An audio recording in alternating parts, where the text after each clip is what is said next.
एक ऐसा आदेश देने की जिसमें कि देश के जनता का, देश के किसानों का सुप्रीम कोर्ट के ऊपर से ही विश्वास उठना लाजमी है। आखिर ऐसी क्या जरूरत पड़ी थी उनको ऐसे 4 महानुभावों को का नाम रिकमेंड करने की जो किसी ना किसी तरीके से सरकार की बातों में ही हाँ में हाँ भर रहे थे, उनकी बातों की हामी दे रहे थे। अगर इसी प्रकार से हमें अपने देश के अन्नदाताओं की समस्याओं का सॉल्यूशन निकालना है, समस्याओं को सुलझाना है, तो फिर क्या जरूरत पड़ी है कि सुप्रीम कोर्ट इस मामले में बीच बचाव कर रहा है। मैं आपसे आग्रह करना चाहता हूं कि आज एक ऐसा समय है जबकि देश की जनता को, देश की युवा पीढ़ी को अन्नदाताओं के साथ खड़े होने की जरूरत है, क्योंकि यहां पर बात फसलें बचाने की नहीं है, यहां पे बात नस्लें बचाने की है। और अगर आज आप खामोश रहे, अगर आज आपने अपनी आवाज बुलंद नहीं करी, तो शायद देश हम लोगों को कभी माफ नहीं करेगा। आने वाले दिनों में जब हमारे बच्चे, जब हमारे नाती पोते हमसे पूछेंगे कि जब ऐसे काले कानून बनाए जा रहे थे और देश के अन्नदाता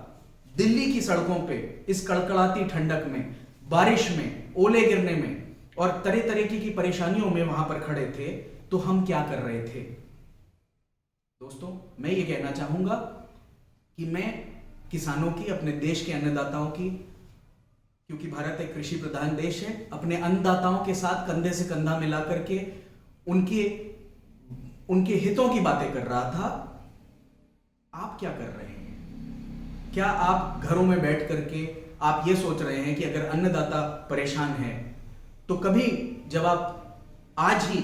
आप रात का खाना खाएंगे तो उन अन्नदाताओं के बारे में सोचिएगा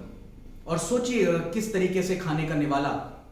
और खाने का जो आपके सामने खाना परोसा गया है वो कहां से आप तक आ रहा है। और इसी बात के लिए मैं अपनी आवाज को बुलंद करना चाहता हूं, मैं आपके सामने आह्वान करना चाहता हूं, मैं आपको इनकरेज करना चाहता हूं कि आज कम से कम अपनी आवाज को बुलंद करें। ये जो तानाशाही है सरकार की और ये जो दिखावा है जो कि बैकडोर चैनल से सरकार सुप्रीम कोर्ट को बीच में ला करके और 4 लोगों के एक समिति गठन करके और ये दिखाना चाहती है, हमारे देश के किसानों को मजबूर करना चाहती है और उसके बाद उनके नाम को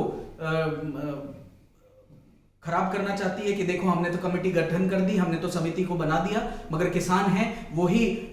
हमारी बात नहीं सुन रहे हैं, देश के कानून को पालन नहीं कर रहे हैं। और ऐसा हमने पहले भी देखा कि सरकार ने उनके इस मूवमेंट को, इस आंदोलन को बहुत ज्यादा डीलेजिटिमाइज करने की कोशिश करी, जब उनको खालिस्तानी बोला गया, जब उनको देशद्रोही बोला गया, और तब भी हम किसानों के साथ में खड़े रहे, क्योंकि ये किसान जो है, अगर इस देश में कोई भी देशभक्त है तो वो सिर्फ इस देश का किसान है,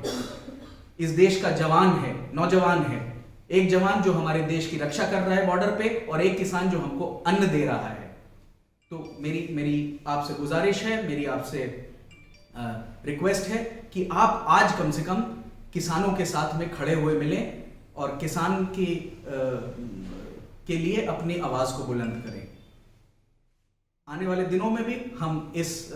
बात पर पैनी नजर रखे रहेंगे और किसी भी तरीके से हम किसान का साथ नहीं छोड़ेंगे, उसको अकेले नहीं खड़ा होने देंगे। जरूरत पड़ेगी तो हम उनके साथ कंधे से कंधा मिला करके खड़े रहेंगे, उनके साथ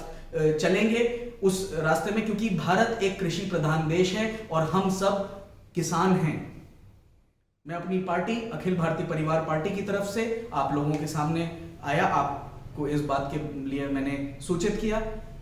आने वाले दिनों में भी मैं आपके बीच में आता रहूंगा, अपनी बातों को बहुत ही मजबूती से रखता रहूंगा। तब तक के लिए जय हिंद, जय भारत।